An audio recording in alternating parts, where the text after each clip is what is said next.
Well, it is a beautiful day here in Niagara Falls, Ontario. It's mid-March, the sun's out, it's about 16 degrees, and I'm gonna do a little bit of work on my ATV here. And that got me thinking, if I was in the market for a new ATV, would I buy a new one or would I buy a used one? Well, I'm no expert, but I want to pass on some information that I've learned over the years buying power sports equipment that hopefully will help you out. Now, this video is not going to be about, checking engine compression or making sure that the drive shafts are within spec, that kind of thing. There's lots of videos out there like that. This is really about my buying philosophy that's helped me out over the years to get good value out of the money that I spend. So why don't you sit back, grab yourself something cold to drink, and enjoy Dino's Tinker Shed. I guess I better get to work.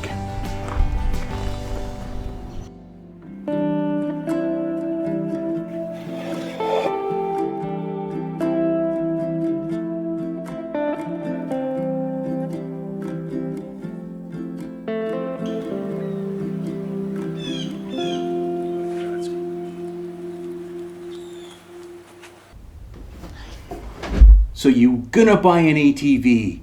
You have dreams of being a cowboy out on the open range, rustling cattle, or maybe exploring unknown regions of the planet and discovering a new civilization that's never seen people before and is gonna worship your iron steed as a god.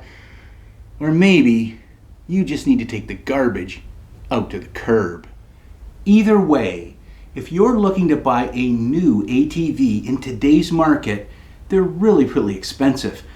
I jumped onto Kawasaki's website, and a brand new 300cc ATV like this will run you around $5,400 Canadian, and that's the suggested retail price.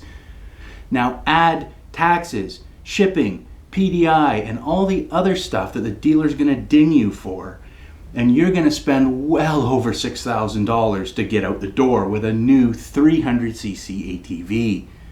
Now, if you want something like a 750 or bigger, you're going to be well past the $10,000 mark by the time you're done, and everybody's going to be looking at you, the lowly ATV rider, to cough up the cash. This leads many people down the fantastic road of used power sports.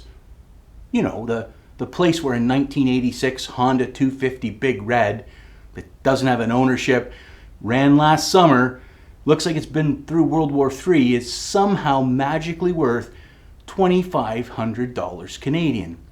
It's a great place, $2,500 for a 36-year-old piece of junk. Now, when I bought my Dr650 Enduro last year, it was really clean. It had a lot of kilometers on it, almost 40,000, but you could tell the bike was well maintained. And the owner of that bike gave me a really good deal. I spent about $3,200, and that came with a bunch of extras, including a Safari extended fuel tank that's worth like $1,000 Canadian to buy new. It was a really good deal. And the bike went through safety like a charm. Now, if I went to buy that same bike today in this market, only a year later, I'll bet you're going to pay $5,000 for it. I couldn't find a good, clean example under $4,500. Another good case in point is this 1996 Kawasaki Bayou 400. Now, our family bought this bike about 12 years ago to use up at our camp about 8 hours from here. And we use it for things like hauling gravel up and down the road or pulling the docks in and out, things like that. It's basically a little tractor.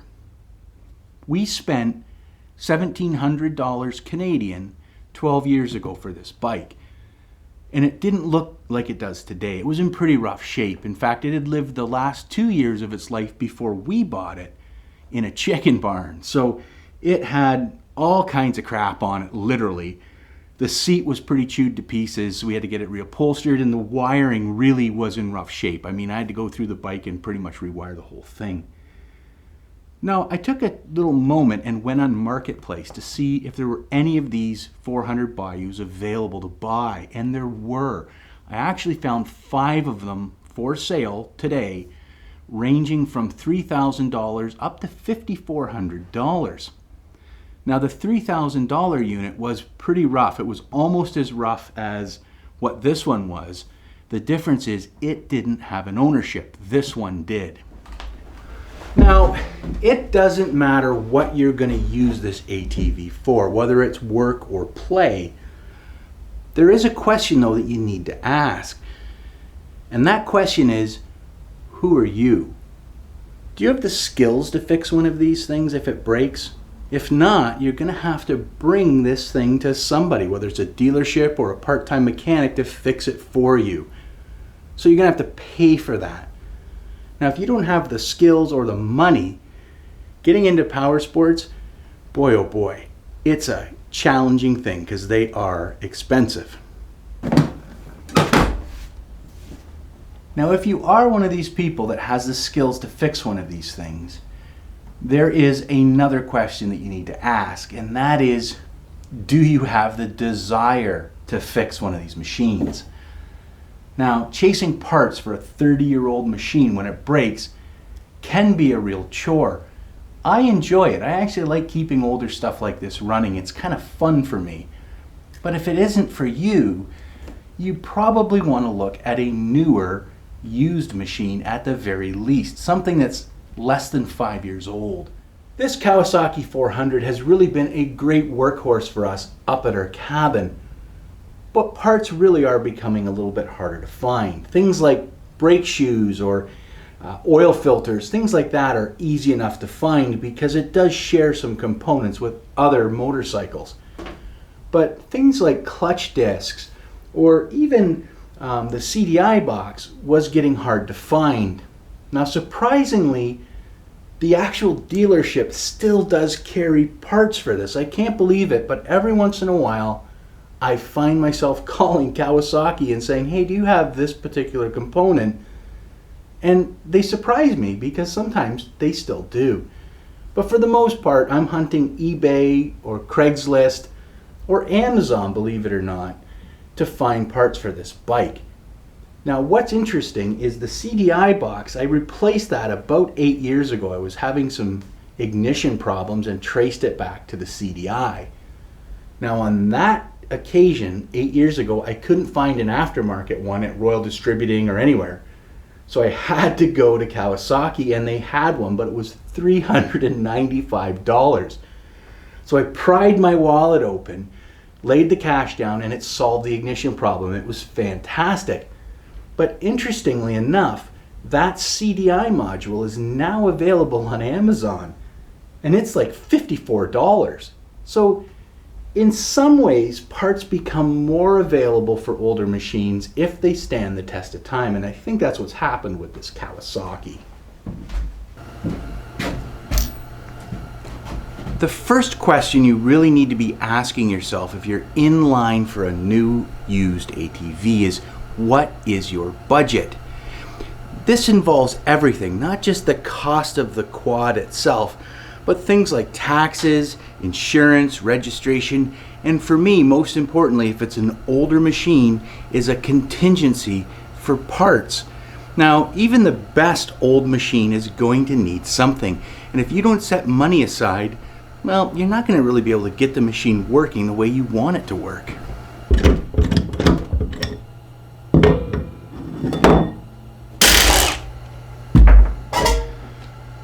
At the very least, I would set 10% of my budget aside for repairs and parts and things like that. And that's for a fairly new machine, say something that's around 5 years old or newer. Now, for every 5 years older, I would probably add in another 5% onto your budget for repairs. So something like this, a 30-year-old machine, if you have a budget of $3,000, I would say $900 of that really should be set aside so that you can fix the machine when you get it home. So basically, you'd only pay $2,100 for this machine if you had a $3,000 budget. Does this sound like too much, $900 out of your $3,000 budget for parts? Well, think about things for a little bit here. Just a set of new tires for your quad are expensive. These ITP mud lights here, for instance, are going to run you $450 to $900 depending on the size of the tire and your rim. That quickly eats into any budget that you might have for fixing other things. You'll start looking at brake pads, maybe a brake rebuild kit, and the hundreds of dollars keep adding up. This is why it's important to set that budget money aside so you have it to get your machine up and running, because after all, that's what you want it for, is to ride it.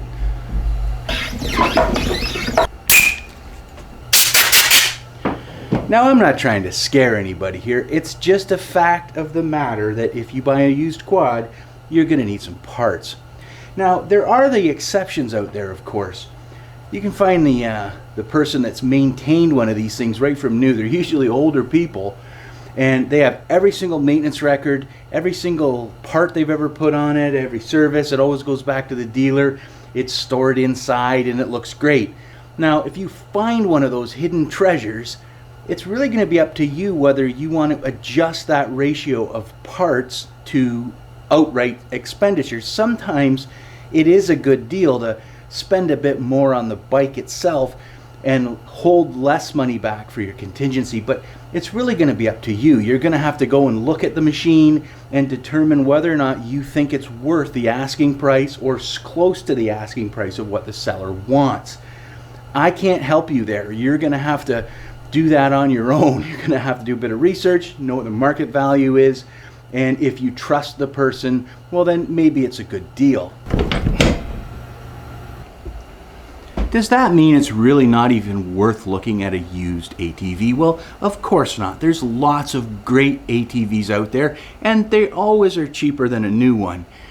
But again, look at your budget. If you have enough money to look at a newer machine, look for that. They're more reliable. They'll give you years of trouble-free service. And if you can buy a new machine, it's only maybe a few $100s more, well, that comes with a dealer network, a warranty, and mechanics really understand that new iron well because they're always going back to school to learn about that stuff. Now, if your budget is less, and you don't have enough for a really new machine, you're looking at an old one, just understand that the older the machine is, the more love and care it's going to have to really run effectively for you, and most importantly, reliably. Also, if you're looking for an older machine, something like this 30-year-old 400 Bayou, I would highly recommend that you throw your brand loyalty and your desire for a specific model right out the window. Look for the machine that's in the best shape that you can find for the price and budget that you have. All of these major manufacturers, Kawasaki, Bombardier, Honda, Yamaha, all of those companies made really, really good ATVs. But I would caution you, there are a lot of odd ducks out there, and this Bayou 400 is one of them. Compared to the 300 Bayou, parts availability for the 400 just is not as strong. So what I would do is I would pick out a couple models that you're interested in, that are in your price range, and go online to some of the parts providers and see if they provide the parts that you think you may need. Things like brakes and oil filters, those are pretty readily available. But get on some forums and find out what the major problems are, and then see if you can find parts for those bikes. Like I said, the 300 Bayou has a much deeper aftermarket supply than the 400 does. And this 400 is a little bit funny in the fact that it was the first liquid-cooled ATV that Kawasaki ever produced. In fact, I think it was the first liquid-cooled ATV on the market. So it's a much more complex piece of equipment. It has radiators, rad hoses, water pumps, temperature sensors, all of these things that are getting harder and harder to find, whereas the 300 air-cooled unit, much simpler, many more parts available, probably a better choice if I was to go buy an ATV today. Something to think about for sure. Well, you've got your budget, you've decided on a couple makes and models, and you've found one now online that you want to go and buy. Now there's a couple things I would caution you about. The first one is I don't trust the ads that say no ownership or, hey, it ran last summer, just needs a carb cleaning. Usually there's more to it than that. Now personally, I'd never buy anything without an ownership. I got stung once on that, and I've known a few friends that have bought ATVs or snowmobiles. They go to get an ownership and they find out the machine's actually stolen, and it's a huge issue. I knew a friend of mine who actually bought a 30,000 pound wheel loader without the ownership, and the RCMP showed up at his house because it had been stolen off a job site. That was a huge challenge for him. It was an honest mistake, but I'll tell you, it can lead down a road of misery. So buy it with an ownership. It's really the right way to do it. Now, the whole thing about, oh, it started last summer and that, to me, that's a little bit sketchy. There's usually something more to it than just the carb needing cleaning. Everybody throws that line in there, and I'll be honest with you, very rarely do I find it's just the carburetor. It's usually disgusting when you clean it, but there's probably some other little issues that have gone wrong with the machine, because the dirty carburetor is a sign that the person never maintained it, never used fuel stabilizer, or drained the fuel out. So just be aware of that, and be cautious when you go there. Only bring the amount of money you want to spend. Don't bring a ton more, and bid low. You know, there's lots and lots of things out there to buy. You don't have to buy the first one that you see. Well, that wraps up today's video on whether or not you should buy a used ATV versus a new one, and I hope the information was useful. If you are in the mood to buy a used ATV, well, I wish you the best of luck, and I am sure the right ATV is out there in your price range and in the kind of shape you're looking for. Just keep hunting. Now, until then, keep the comments coming. I love to read the comments and see how the feedback is on the channel. It really is the benchmark for me to know if I'm on the right track or not, so keep those comments coming. But right now, I'm going to get back onto this Bayou 400. I've got a bit of service work left to do before it gets put back into service up north, hauling the dock back into the water. So I'll see you soon, and thanks again for stopping by. I really do appreciate it. Bye for now.